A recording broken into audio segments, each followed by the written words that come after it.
तो आज के वीडियो में हम पढ़ने वाले हैं मानव नेत्र तथा रंग बिरंग संसार। ये फिजिक्स का दूसरा लेसन है। ठीक है, तो चलिए स्टार्ट करते हैं। ये साइंस 10th क्लास के लिए है। तो चलिए प्रश्न को स्टार्ट करते हैं। देखिए पहला प्रश्न है, सामान्य नेत्र के लिए दूर बिंदु होता है तो दूर बिंदु अनंत होता है।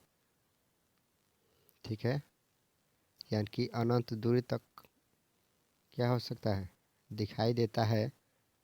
और न्यूनतम दूरी कितना होता है, तो 25 सेंटीमीटर होता है।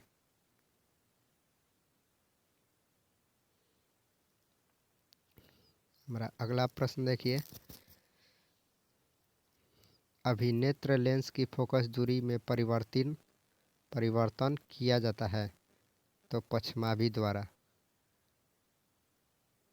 अगला प्रश्न है, स्पेक्ट्रम में किस रंग की किरण झुकाव अधिक होता है, तो बैंगनी रंग का होता है। अगला प्रश्न है, स्पेक्ट्रम प्राप्त करने के लिए किसका उपयोग होता है, तो आपका प्रिज्म का उपयोग होता है।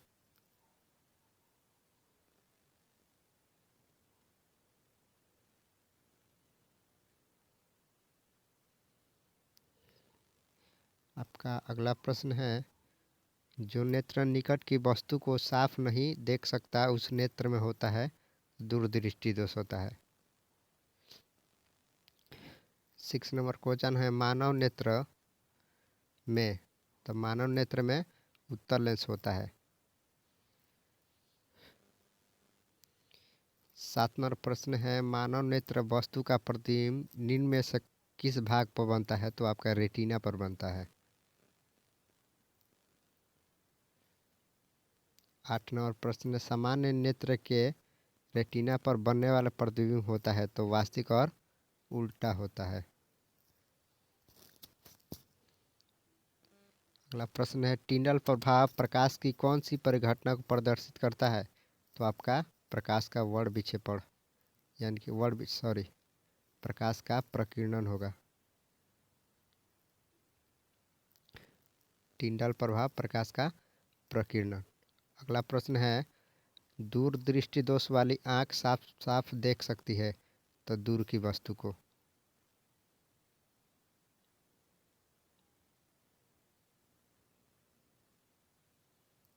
आपका अगला प्रश्न है, निकट दृष्टि दोष वाले व्यक्ति देख सकता है तो निकट की वस्तु को।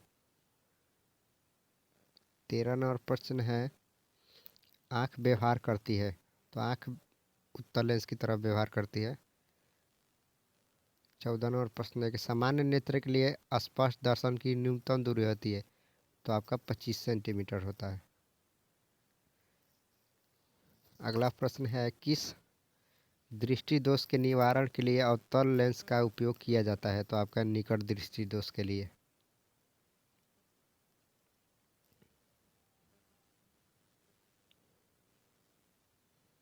आपका अगला प्रश्न है, दूरदृष्टि दोष वाले मनुष्य चश्मे में होता है, मनुष्य के चश्मे में होता है तो उत्तल लेंस होता है।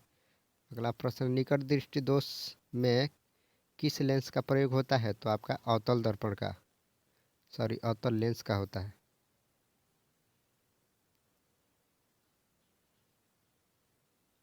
अगला प्रश्न है, जरा दृष्टि दोष को दूर करने के काम में लाया गया लेंस होता है, तो आपका बायोफोकल लेंस होता है। अगला प्रश्न है, श्वेत प्रकाश में कितने वर्ण होते हैं, तो 7। अगला प्रश्न है, श्वेत प्रकाश की किरण जब किसी प्रिज्म से होकर गुजरती है तब जो वर्ण सबसे अधिक विचलित होता है, तो आपका बैंगनी होता है।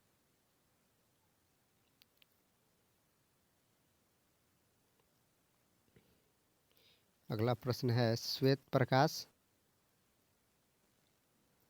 प्रकाश जब एक प्रिज्म से होकर गुजरता है तो वर्ण विक्षेपण सबसे कम विचलित होता है, तो आपका रेड होगा, यानी कि लाल।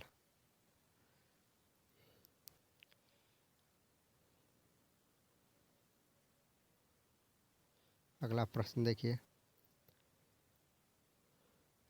प्रिज्म के भीतर से होकर गुजरने पर श्वेत प्रकाश के अपने विभिन्न घटनाओं में विभाजन को कहते हैं, प्रकाश का वर्ण विक्षेपण कहते हैं।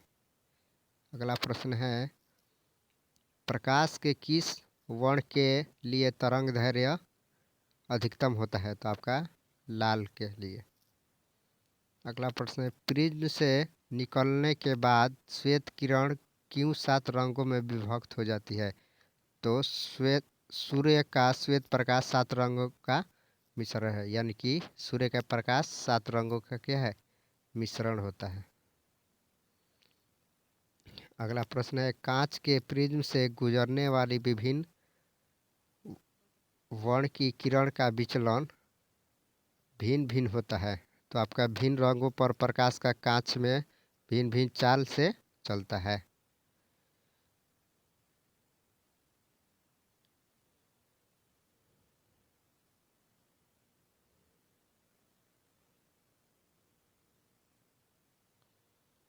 अगला प्रश्न देखिए, प्रिज्म से होकर गुजरने पर सूर्य के प्रकाश की किरणें विभिन्न वर्गों में बट जाती है, क्योंकि विभिन्न रंगों की किरणें का विचलन भिन्न भिन्न होता है। अगला प्रश्न है, एक उत्तल लेंस की फोकस दूरी 20 सेंटीमीटर है तो उसकी क्षमता क्या होगी? तो देखिए यहाँ पर 2 डायप्टर -2 -5, तो इनमें से कोई नहीं होगा। अगला प्रश्न है, पुतली के साइज को नियंत्रित करता है? तो परितारिका। अगला प्रश्न है, किसी दृष्टि दोष को अवतल और उत्तल दोनों लेंसों से बने द्विफोकस लेंस द्वारा संशोधित किया जा सकता है? तो आपका जरा दृष्टि दोष।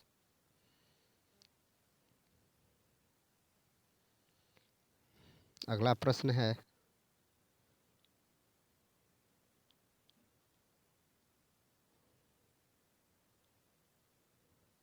नेत्र में प्रवेश करने वाली प्रकाश किरणों का अधिकांश परावर्तन होता है? तो कार्निया के बाहरी पृष्ठ पर होता है। अगला प्रश्न है, जब सूर्य का प्रकाश वायुमंडल से होकर गुजरता है तो वायु के सूक्ष्म कण किस रंग के प्रकाश को अधिक प्रबलता से प्रकीर्णन करती है? तो आपका नीला रंग का। अगला प्रश्न है, मानव नेत्र कार्य करता है? तो कैमरे की भांति कार्य करता है। अगला प्रश्न है, प्रकाश एक पतली झिल्ली से होकर नेत्र में प्रवेश करता है, इस झिल्ली को कहते हैं? तो इस झिल्ली को कार्निया और श्वेत मंडल, यानी कि ए और बी दोनों होगा। अगला प्रश्न है, नेत्र गोलक की आकृति लगभग होती है? तो नेत्र गोलक कैसा होता है? तो गोलाकार होता है।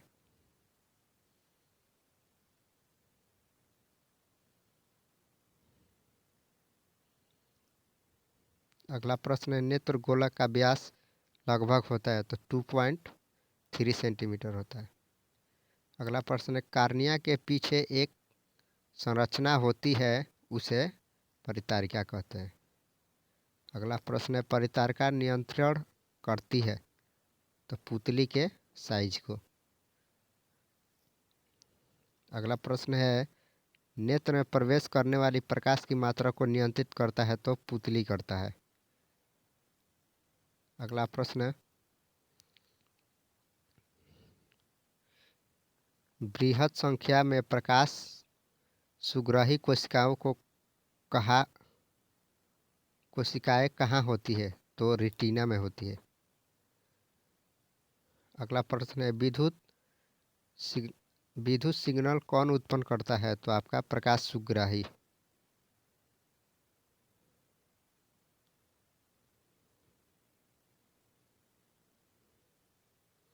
अगला प्रश्न है, सिग्नलों की व्याख्या कहाँ होती है? तो आपका मस्तिष्क में होता है। अगला प्रश्न, मोतियाबिंब की स्थिति होती है जब? तो जब क्रिस्टलीय लेंस धुंधिया हो जाए, क्रिस्टलीय लेंस धुंधला हो जाए, यानी कि धुलिया और धुंधला हो जाने पर मोतियाबिंद होता है। अगला प्रश्न है वायुमंडल में प्रकाश का कौन सा रंग वर्ण सबसे अधिक प्रकीर्णन करता है? तो आपका नीला होगा। अगला प्रश्न, इंद्रधनुष में कितने रंग होते हैं? तो 7। अगला प्रश्न है, सर्वप्रथम सूर्य का स्पेक्ट्रम प्राप्त करने के लिए कांच के प्रिज्म का उपयोग किसने किया? तो न्यूटन ने। अगला प्रश्न, इंद्रधनुष किस दिशा में बनता है? तो सूर्य के विपरीत दिशा में, यानी कि सूर्य के विपरीत दिशा में बनता है। अगला प्रश्न, निर्वात में प्रकाश की चाल तो 3 × 10⁸ मीटर पर सेकेंड होता है, यानी कि ऑप्शन नंबर सी आपका सही है।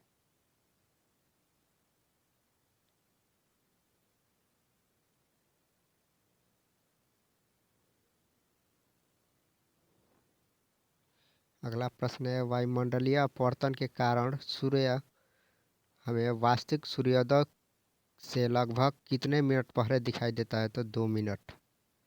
अगला प्रश्न, निम्न में से कौन सा माध्यम में प्रकाश की चाल अधिकतम है? तो हवा।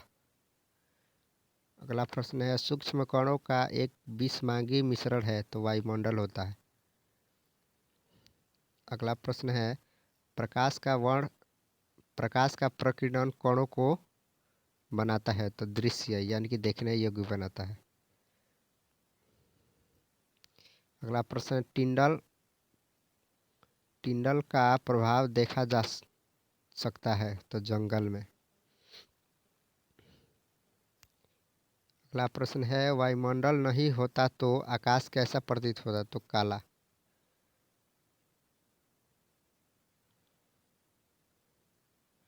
अगला प्रश्न है, अत्यधिक ऊंचाई पर उड़ते हुए यात्रियों को आकाश कैसा प्रतीत होता है? तो काला।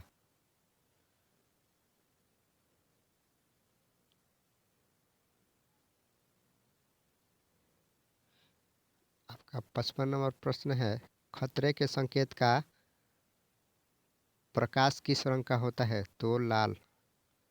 अगला प्रश्न है, सूर्योदय या सूर्यास्त के समय आकाश कैसा दिखाई देता है?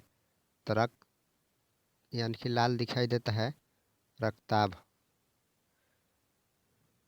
अगला प्रश्न है, दोपहर के समय सूर्य कैसा प्रतीत होता है? तो श्वेत। अगला प्रश्न है, किसी माध्यम में छोटे छोटे कणों के निलंबन का कहा जाता है? तो कोलाइडी कण कहा जाता है। अगला प्रश्न है, किसी कोलाइडी विलयन में निलंबित कणों से प्रकाश के प्रकीर्णन को कहा जाता है? तो टिंडल प्रभाव कहा जाता है। अगला प्रश्न है, तारों का टिमटिमाने की व्याख्या किस सिद्धांत पर आधारित है? तो प्रकाश के अपवर्तन के सिद्धांत पर।